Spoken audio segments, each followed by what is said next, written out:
جو ہمیں قرآن پاک کا تحفہ ملا ہے، قرآن سیکھنا ہے اور قرآن کو پڑھ کر عمل کرنا ہے اور زندگی میں ہر لمحہ ہر گوشے میں قرآن سے ہدایت حاصل کرنا ہے، قرآن کا نور حاصل کرنا ہے. اور حدیث پاک میں نبی کریم صلی اللہ علیہ وسلم نے ارشاد فرمایا افضل العبادت قراءۃ القرآن، سب سے بہترین عبادت قرآن کی تلاوت ہے، سب سے بہترین عبادت ہے. اور قرآن پاک کا ایک حرف پڑھنے پر 10 نیکیاں ملتی ہے. کہہ دیجیے سبحان اللہ. ایک حرف پڑھنے پر 10 نیکیاں ملتی ہے. عزیزان محترم، رمضان الکریم کے مبارک مہینے میں ایک عام نیکی کرنے پر ایک فرض کا ثواب ملتا ہے اور ایک فرض ادا کرنے پر 70 فرائض کے برابر کا ثواب عطا کیا جاتا ہے. یعنی ایک قرآن کا لفظ پڑھنے پر 70 نیکیاں آپ کو ملتی ہے، کیونکہ ایک لفظ عام دنوں میں 10 نیکیوں کے برابر ہوتا ہے اور رمضان الکریم میں 7 70 کے برابر.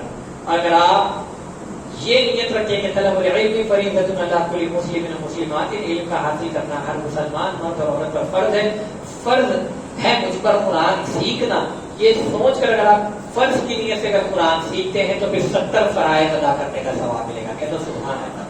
اور حدیث پاک میں ہم نے بارہا سنا ہے استاد محترم کے ذریعے دیگر المدینہ کے حضرات کے ذریعے کہ جب بندہ دین کی کسی مجلس میں اگر ایک لمحہ بھر کے لیے شریک ہو جاتا ہے، حدیث پاک کا مفہوم ہے کہ کوئی بندہ اگر دین کی مجلس میں ایک لمحہ بھی اگر شریک ہوتا ہے اور اس نے کچھ دین کی بات نکلی، کچھ علم کی بات، کچھ کتاب و سنت کی بات نکلی، تو ساری رات عشاء سے لے کر فجر کی نماز پڑھنے تک نوافل نمازوں کا ثواب اسے عطا کیا جائے گا. شب بیداری کا ثواب، تمام قیام اللیل ساری رات نوافل نماز پڑھنے کا ثواب اس کے نام میں اعمال میں لکھا جائے گا. آج کی رات ہم دین میں دین سیکھنے کے لیے جمع ہوئے ہیں. آج کی رات 83 ایئرس کے برابر عبادت کرنے کا ثواب ہم کو ملے گا. 1000 مہینوں سے افضل ہے تو 1000 مہینے کا کیلکولیشن 83 سال، 83 سال تک روز علم دین سیکھنے کا ثواب، پھر اس ثواب کو رمضان کی نسبت سے 7 گنا زیادہ بڑھا دیا جائے گا. پھر اسی ثواب کو اگر علم دین سیکھنے کی فرض سیکھنے کی نیت سے کریں گے تو اور 70 گنا اس کا ثواب میں اضافہ کر دیا جائے گا. کہہ دو سبحان اللہ.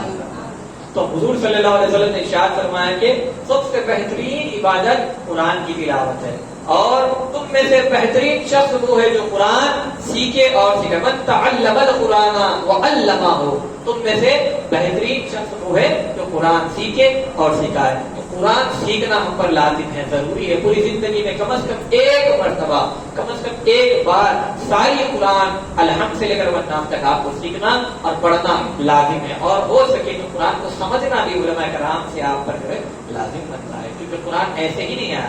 سیکھ کر عمل کر اس کی روحانیت کو حاصل کرے، اس کے فیض کو حاصل کرے اور زندگی کے ہر گوشے میں قرآن پر عمل کرے. تو عزیزان محترم، ہم ایسی کون سی عبادت ہے جس میں ہر وقت قرآن پڑھتے ہیں؟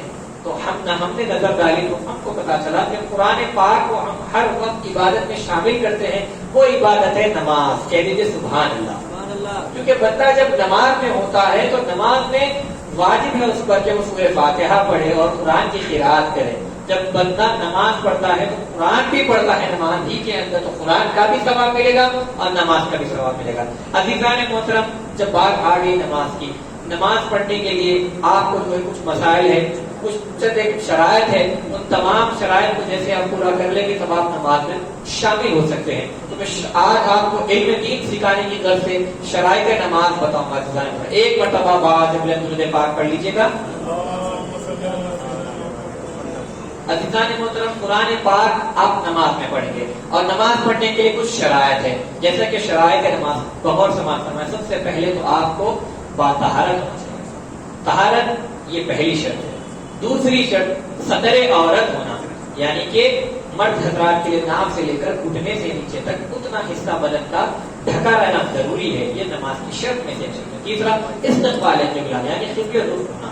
اور چوتھا نماز کا وقت ہونا. پانچواں نیت کرنا. اب نیت کسے کہتے ہیں؟ دل کے ارادے کا نام ہے نیت.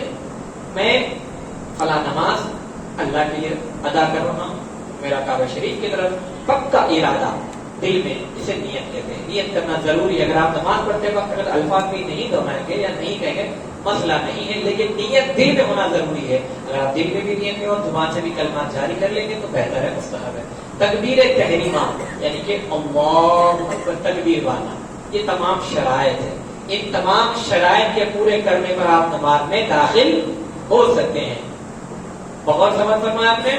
سب سے پہلا طہارت سے ہونا چاہیے، دوسرا ستر عورت، اور تیسرا قبل رخ ہونا چاہیے، چوتھا نماز کا وقت ہونا چاہیے، پانچواں نیت کرنا چاہیے، اور چھٹا تکبیر تحریمہ. اب اس کے بعد جب آپ نماز پڑھنے لگ جائیں گے تو جیسے کل میں نے بتایا، دوبارہ دوہرا دینا چاہتا ہوں، نماز کے بھی کچھ فرائض ہے.